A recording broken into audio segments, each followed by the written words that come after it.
Kuwait അമീർ Sheikh Nawaf അൽ അഹമ്മദ് ജാബിർ അൽ സബാഖ് അന്തരിച്ചു. 86 വയസ്സായിരുന്നു. അസുഖ ബാധിതനായിരുന്ന അമീർ ദിവസങ്ങളായി ആശുപത്രിയിൽ ചികിത്സയിലായിരുന്നു. രാജ്യത്ത് നിലവിൽ 40 ദിവസത്തെ ഔദ്യോഗിക ദുഃഖാചരണം പ്രഖ്യാപിച്ചു.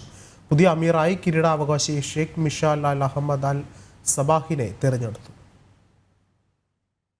രാജ്യത്തിന്റെ ഭരണ നേതൃത്വത്തിൽ അരനൂറ്റാണ്ടോളം നിറഞ്ഞു നിൽക്കുകയും രാജ്യപുരോഗതിയിൽ ശ്രദ്ധേയമായ സംഭാവനകൾ അർപ്പിക്കുകയും ചെയ്ത 16ാമത് അമീറായിരുന്നു ഷെയ്ഖ് നവാഫ് അൽ അഹമ്മദ് അൽ ജാബിർ സബാഹ്.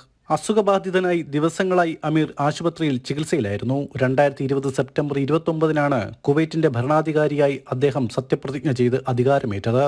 രാജ്യത്ത് 40 ദിവസത്തെ ഔദ്യോഗിക ദുഃഖാചരണവും സർക്കാർ, അർദ്ധ സർക്കാർ പൊതുമേഖലാ സ്ഥാപനങ്ങൾക്ക് 3 ദിവസത്തെ അവധിയും പ്രഖ്യാപിച്ചിട്ടുണ്ട്. കുവൈറ്റിന്റെ 17ാമത് അമീറായി കിരീടാവകാശി ഷെയ്ഖ് മിഷാൽ അഹമ്മദ് അൽ സബാഹിനെ തെരഞ്ഞെടുത്തു. അന്തരിച്ച അമീർ ഷെയ്ഖ് നവാഫിന്റെ സഹോദരനാണ്. നാളെ രാവിലെ 9 മണിക്ക് നടക്കുന്ന നമസ്കാരത്തിന് ശേഷം ഖബറടക്ക ചടങ്ങുകൾ നടക്കുമെന്ന് അമീരി ദിവാൻ കാര്യമന്ത്രി ഷെയ്ഖ് മുഹമ്മദ് അൽ അബ്ദുള്ള അറിയിച്ചു. ജനം, കുവൈറ്റ്.